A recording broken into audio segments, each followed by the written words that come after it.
long season. Let's go ahead and move down south, man, to your neck of the woods, 305. We got the Miami Heat. They're actually playing a preseason game right now. Starting lineup looks like Terry Rozier, Jimmy Yeah, Butler, Bam Adebayo, Nikola Jovic right now, yeah. and our guy Tyler Hero.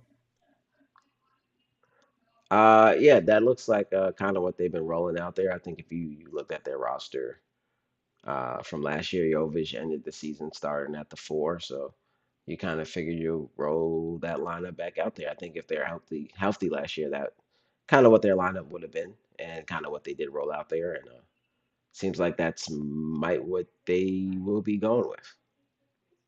Right on. The Heat have a lot of question marks coming into this season after, years of just making it to the Eastern Conference Finals as underdogs, making it to the NBA Finals a couple times. It's now unquestionable that they got the best coach in the league. The only one you can really argue with is Popovich. But a guy who just gets the best out of them. And injuries really killed them last year with, Jimmy dealing with his personal stuff and losing Terry Rozier for the end of the year. You don't got either of those guys in the postseason matchup with the Celtics, which just completely made that one a crapshoot. I'm a little surprised that I'm not seeing more Hawkes. I do believe he's dealing with a little bit of an injury right now. And then what are some things that you're hearing about Ware? I seen Larson looks really good, but Ware I don't believe is even the he's not one of the top two guys coming off the bench right now. I'll be honest with you, I didn't watch much of their preseason. I'm not sure uh, kind of what's going on and what their rotations have been 100%. I know Brian Windhorst had came out and said that he liked the way Kevin Ware looked. His name's Khalil Ware had looked against the Charlotte Hornets. I think I've seen a couple alleys and dunks that he got. He looks young, athletic. I think he hit a three, so he's stretching the floor. Uh, Not sure exactly kind of what the rotation is looking like there, but I think again a young guy, athletic, brings energy, can stretch the floor, which is a plus. So I think as long as he keeps at it and obviously being in a good system like the Heat, again it's a long season. They have more veteran guys like Kevin Love and those type of guys, and you can find spot minutes in there just because it's a long season. To add on with that, as somebody who watches the Heat extensively over the last couple of years, something that I've noticed with Spo when it's always next man up mentality wherever you're at. But with Spo, when it is next man mentality, I seen it. Um, Kendrick Nunn was, a rookie of the year candidate, his first year. He was lighting it up. And then he deals with an injury. Next guy up comes in, they're doing their thing. All of a sudden, you don't see as much Kendrick Nunn. These guys are going to have an opportunity whenever they're called upon to just take it and run with it. So if one of these centers that might be in front of like Thomas Bryant, who might be in front of Khalil Ware, has to sit down for a bit, and Ware comes in and he runs with that opportunity, Khalil Ware becomes your sixth or seventh man off the bench, right? So I do think that that's there. The other thing to check out with is Rozier.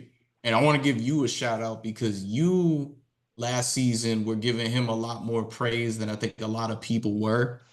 You know, like I was kind of down on them a bit with him out. Your whole thing was, he is a big difference maker as their point guard. He now has a full offseason with the Heat. He's gonna be in the starting lineup, it looks like, with Hero.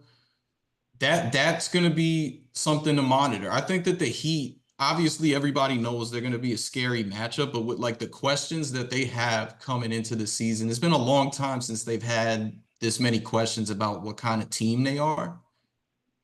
The guys like that are going to be like the anomalies that you look at and like just say, wow, wasn't expecting that or whatever. And to answer Meech's question, is Bam taking over the Heat? Yes, I do. I do think that Bam is taking over the Heat. He got the contract extension, well deserved. The Olympic play, I believe, is going to pay dividends because you usually, when you see these guys come back from the Olympics and go into the season, They add an element to their game that his 3-point shooting looks very good so far. Again, it is preseason, but it's definitely something to check out. So the Heat is the dark horse team to me this year. I think that's the thing that people need to watch out for. Just like, oh man, are the Heat back? Here come the Heat again. Yeah, I think like you said, those the thing about Terry is that there's not he's like their best. I don't know if there's like a backup point guard on the roster. He's kind of like their point guard. So he gets a lot of things together for them, and also he can score the ball, and he just he gives them something maybe they haven't had in a while. Kind of just a real creative scorer on offense, where it's not just a lot of Jimmy and Hero type of thing. So and also he is a ball handler. He's a point guard. He's kind of played point guard all his life. So yeah, I think obviously there's been a lot of question about the Heat just because they're bringing back the same roster.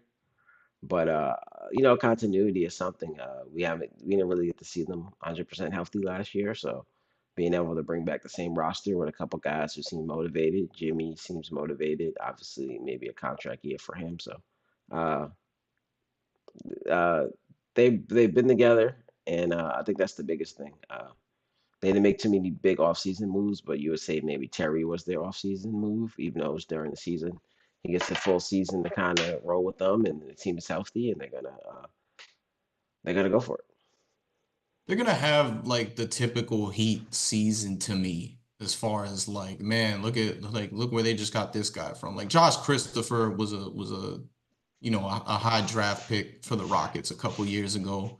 Out of the league, you all of a sudden see him on the Heat summer league team, and he wins summer league MVP, summer league finals MVP.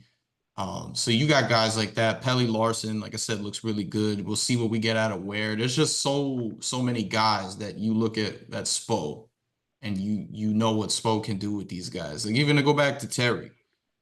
If Terry looks like how he did when he was in Boston, when they went on that run to the conference finals, when they were all young, that first year with Kyrie when he was out for the season, which I think Spo is capable of getting out of him.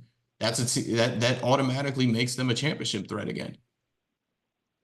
Yeah, we'll see. Obviously, they've been knocking on the door the last few years, and Jimmy's health and putting themselves maybe in tough positions by being in the play-in and the eighth seed and things like that. So everyone's healthy to start the season, and I think they're kind of motivated maybe not to be in the play-in again. So we'll see how